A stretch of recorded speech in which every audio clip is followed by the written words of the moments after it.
নমস্কার, গুরু কৃপাই কেবলম। আজ আমি একটা ইম্পর্টেন্ট পার্ট নিয়ে আপনাদের আলোচনা করছি। যেসব ছাত্রছাত্রীরা জ্যোতিষ শিখছেন এবং সাধারণ লোকেরও উপকার হবে। একই বিষয়বস্তু পরিস্থিতি অনুযায়ী একাধিক ভাব থেকে বিচার করা হয়। সেই বিচারের পদ্ধতি বা বিচারের কতগুলো সরলীকরণ আপনাদের তুলে ধরছি, ভালো লাগবে, মন দিয়ে শুনুন। এমন কিছু বিষয়বস্তু আছে যেগুলি প্রশ্ন এবং পরিস্থিতি অনুযায়ী একাধিক ভাব থেকে বিচার করা হয়। যেমন নাম, যশ, লগ্ন ভাব থেকে বিচার করা হয়। নাম, যশ কোথা থেকে বিচার করব? লগ্ন ভাব হচ্ছে জাতক জাতিকার নিজের ঘর, সেই জায়গা থেকে আমরা বিচার করব নাম, যশ। এবারে দশম ভাব থেকে বিচার করা হয়, আবার দশম ভাব থেকেও বিচার করা হয়। টাকা পয়সা দ্বিতীয় ভাব থেকেও বিচার করা হয়, আবার একাদশ ভাব থেকেও বিচার করা হয়। দেখছেন, একই বিষয়বস্তু পরিস্থিতি অনুযায়ী একাধিক ভাব থেকে বিচার করা হয়।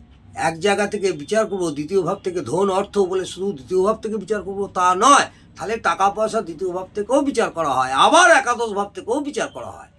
বাড়ি ঘর জমি জায়গা দ্বিতীয় ভাব থেকেও বিচার করা হয়।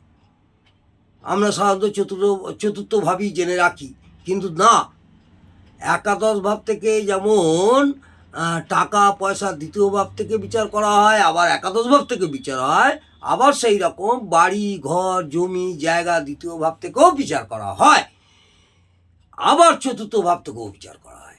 শুধু চতুর্থ ভাব আমরা জেনে থেকেছি বা জানি, আমরা যেসব জ্যোতিষ ভাইরা আছি চতুর্থ ভাব থেকে সাধারণত বিচার করি। এছাড়া চতুর্থ ভাব ছাড়াও আমরা তাহলে কোথা থেকে বিচার করব? দ্বিতীয় ভাব থেকেও বিচার করব, তার বাড়ি ঘর জমি জায়গা নিয়ে। চতুর্থ ভাব, পঞ্চম ভাব, নবম ভাব থেকেও বিচার করা হয়। এখানে মন মানে চন্দ্র, সেখান থেকে আমরা তৃতীয় ভাব দেখব, চতুর্থ ভাব দেখব,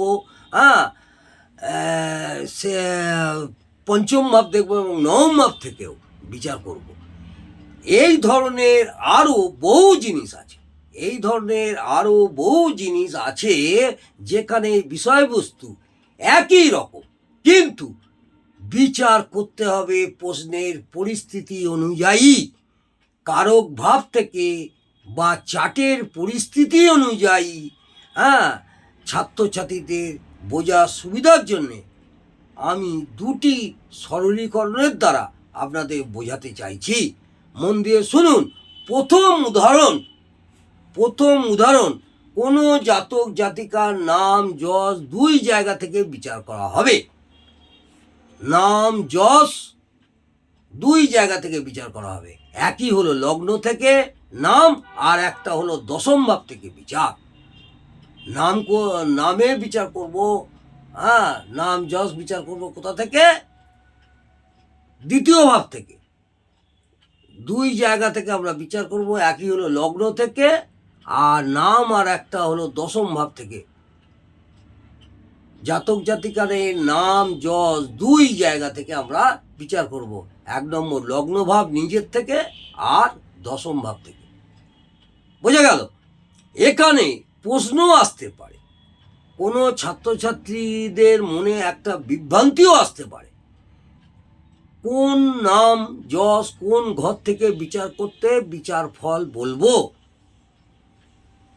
কোনো যারা ছাত্রছাত্রী আছেন তাদের মনে প্রশ্ন আসতে পারে, যে একটা বিভ্রান্তি আসতে পারে বা প্রশ্নও আসতে পারে, নাম যশ কোন ঘর থেকে বিচার করে বিচার ফল বলবো।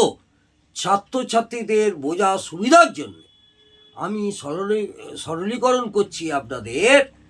লগ্ন থেকে নাম যশ, যখন কোনো বিখ্যাত ব্যক্তির ঘরে কোনো সন্তান জন্মগ্রহণ করে, তখন সেই জাতক বা জাতিকার নাম যশ প্রতিপত্তি নিজেই জন্মগ্রহণ করে।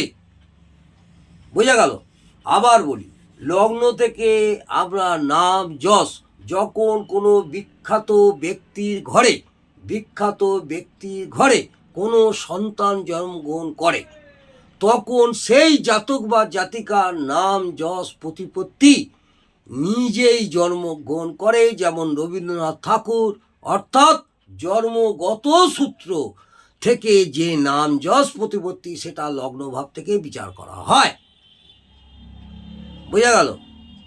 তাহলে লগ্নভাব থেকে বিচার করব, তার নাম যশ প্রতিপত্তি, হ্যাঁ, সেটা লগ্নভাব থেকেই আমরা বিচার করব। আবার কোনো জাতক বা জাতিকা কোনো সভ্রান্ত করে জন্মগ্রহণ করেনি, অতি সাধারণ ঘরে জন্মগ্রহণ করেছে, অর্থাৎ জন্মের সময় তার কোনো নাম যশ প্রতিপত্তি ছিল না। জন্মের সময় তার নাম যশ প্রতিপত্তি ছিল না, কিন্তু সে বড় হয়ে, যখন নাম যশ প্রতিপত্তি ছিল না, সে বড় হয়ে কর্মজীবনে প্রবেশ করালো, তখন তার কর্মের মাধ্যমে এত প্রতিপত্তি, নাম যশ অর্জন করলো, যা এমন ধরনের কাজ করলো যাতে করে অনেক নাম যশ তার হলো। যেমন ঈশ্বরচন্দ্র বিদ্যাসাগর মহাশয়, উদাহরণস্বরূপ বললাম ঈশ্বরচন্দ্র বিদ্যাসাগর মহাশয়। আমরা জানি যখন তিনি জন্মগ্রহণ করেছেন তখন তার জন্মগত নাম যশ প্রতিপত্তি বলে কিছুই ছিল না, কিন্তু তিনি তার কর্মের জন্য যে নাম যশ পেয়েছেন সেটা আজও পর্যন্ত খ্যাতির শিখরে। যেমন বর্ণ পরিচয়, সতীদাহ প্রথা ভঙ্গ করা, বিধবা বিবাহ প্রচলন করেছেন, এছাড়া আরও বহু কিছু করেছেন। দশম ভাবে রবি দেখুন, সেই ক্ষেত্রে তখন দেখবেন তার কর্ম দশম ভাব, সেই দশম ভাবে রবি দেখুন, দশম ভাবে রবি গ্রহ কী অবস্থায় আছে। কিন্তু বিশ্বকবি রবীন্দ্রনাথ ঠাকুর জন্মগ্রহণ করেছেন ঠাকুর পরিবারের মহর্ষি দেবেন্দ্রনাথ ঠাকুরের পুত্ররূপে, অর্থাৎ এখানে তিনি জন্মগত পরিচিতি নাম যশ প্রতিপত্তি নিয়ে জন্মেছেন। আবার তিনি কর্মজীবনে নিজের কর্মের দ্বারা নাম যশ পেয়েছেন, অর্থাৎ তিনি লগ্ন থেকে ও দশম ভাব থেকে নাম যশ পেয়েছেন। লগ্ন ভাব ও দশম ভাব রবি দেখুন, লগ্ন ভাবেও দেখবেন, দশম ভাবে রবি গ্রহ দেখুন। কিন্তু বিদ্যাসাগর মহাশয় দশম ভাব থেকে তার নাম যশ পেয়েছেন, রবীন্দ্রনাথ ঠাকুর পেয়েছেন লগ্ন ভাব এবং দশম ভাব থেকে, তার রবি গ্রহ দেখে দেবেন। কিন্তু বিদ্যাসাগর মহাশয় পেয়েছেন দশম ভাব থেকে, তার নাম যশ পেয়েছেন। দ্বিতীয় আমি উদাহরণস্বরূপ আপনাদের বলছি, মন দিয়ে শুনুন। মানুষের মনের বিচার করা হলো তৃতীয় ভাব, চতুর্থ ভাব, পঞ্চম ভাব, নবম ভাব থেকে। মানুষের মনের বিচার করা হলো তৃতীয় ভাব, চতুর্থ ভাব, পঞ্চম ভাব এবং নবম ভাব থেকে। তৃতীয় ভাব থেকে যে মন বিচার করা হয় সেটি হলো কল্পনা প্রবল মন।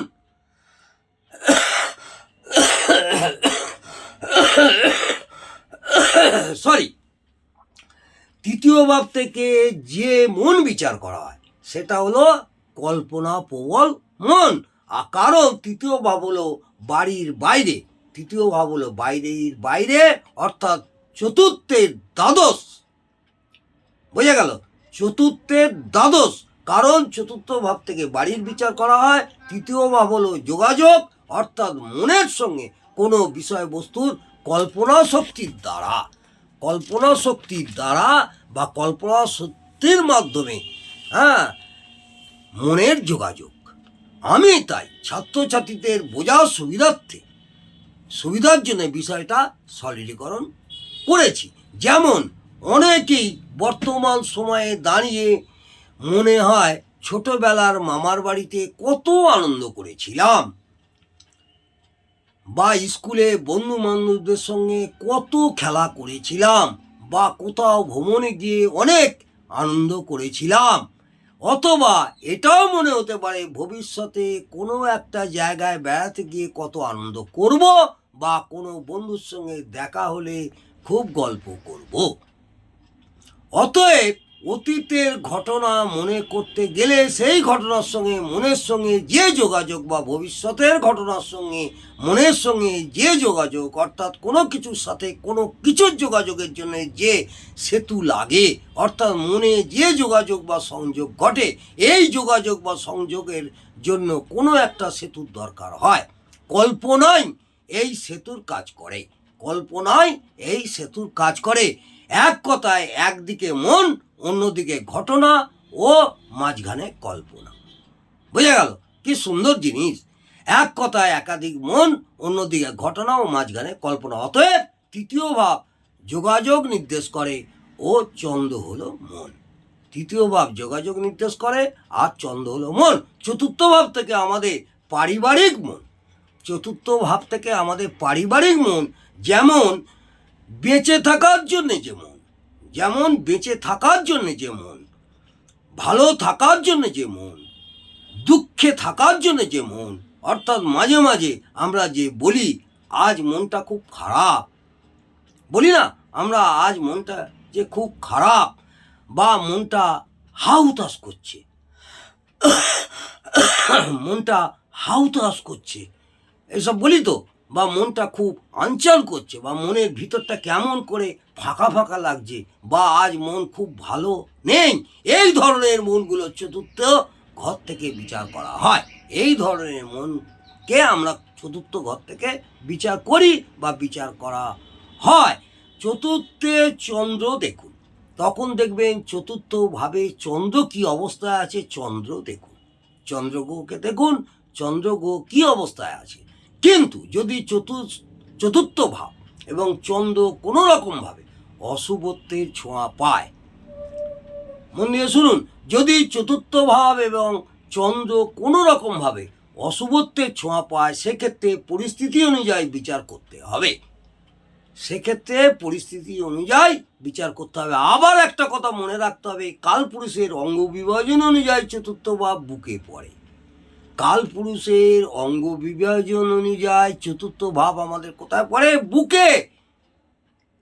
এবং আমরা সবাই মন বুকেই থাকে বলে ধরি, কারণ মন বলে শরীরে কোনো আলাদা অঙ্গ নেই, মন বলে শরীরে কোনো আলাদা অঙ্গ নেই, অর্থাৎ কাল্পনিকভাবে বুককেই মন বলে ধরা হয়, কাল্পনিকভাবে বুককে আমরা মন বলেই ধরা হয়। হৃদয় তো বুকেই থাকে। পঞ্চম ভাব থেকে যে মনটা বিচার করা হয় সেটা হলো ভক্তি, পূজা, অর্চনার মন। কি অদ্ভুত! পঞ্চম ভাব থেকে আমরা কি বিচার করব? পঞ্চম ভাব থেকে যে মনটা বিচার করা হয়, সেখান থেকেও মনের বিচার করা হয়, সেখান থেকে আমরা মনের বিচার করব, সেটা হলো ভক্তির মন, অর্থাৎ পূজা অর্চনার মন। বিষয়টা ছাত্রছাত্রীদের বোঝানোর সুবিধার জন্যে সরলীকরণ করছি। যেমন যখন মন্দিরে যাই, যখন কোনো মন্দিরে যাই বা নিষ্ঠার সঙ্গে পূজা করতে বসি, বা ঠাকুরের সামনে বসে মনোযোগ সহকারে পূজা করি, তখন আমাদের মনটা পারিপার্শ্বিক বা পারিবারিক চিন্তা ভাবনা থেকে অন্য জগতে চলে যায়, যায় নাকি? যাই তো,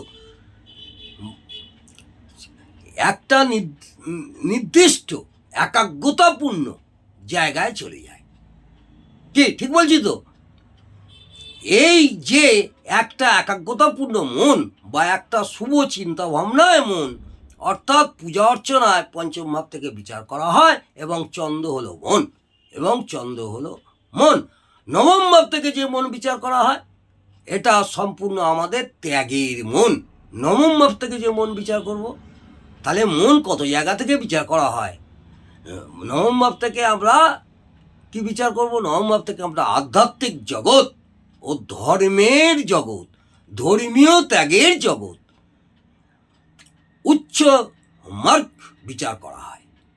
নবম ভাব থেকে আমরা উচ্চ মার্গ বিচার করা হয়। তাহলে বোঝা গেল নবম ভাব থেকেও আমরা মনেরও বিচার করি। এই মনটা কিন্তু আলাদা মন। নবম ভাব থেকে আধ্যাত্মিক জগতের মন, ধর্মের জগতের মন, ধর্মীয় ত্যাগের জগতের মন, উচ্চ মার্গ বিচার করা হয়। তাহলে নবম ভাব থেকে ধর্মের যে উচ্চ জায়গা, সেই জায়গায় যেতে মন সাহায্য করে, অর্থাৎ নিয়মিত পূজা অর্চনা ও উপরের ধাপ অর্থাৎ সংসার থেকে বিচ্ছিন্ন হয়ে বা ধর্ম বা ভগবানের বা ঈশ্বরের শরণাপন্ন হওয়ার, মন থেকে বা ঈশ্বরকে পাওয়ার জন্য উচ্চমার্গের সাধনা, যেমন যোগী পুরুষদের মন বা উচ্চমার্গের সাধু সন্ন্যাসীদের মন, সেটা নবমের চন্দ্র আমাদের দেখতে হবে। আজকে আমি এই পর্যন্ত আলোচনা করলাম মন নিয়ে। তাহলে আমাদের বিচার করতে হলে কোন কোন ভাব দেখে আমরা এই মনের বিচার করব, আপনাদের বোঝার সুবিধার জন্যে বললাম। আজকে এই পর্যন্ত। আগামী দিনে আরও ভালো ভালো আপনাদের ভিডিও করব। নমস্কার, ভালো থাকুন, সুস্থ থাকুন, আনন্দে থাকুন। জয় মা তারা।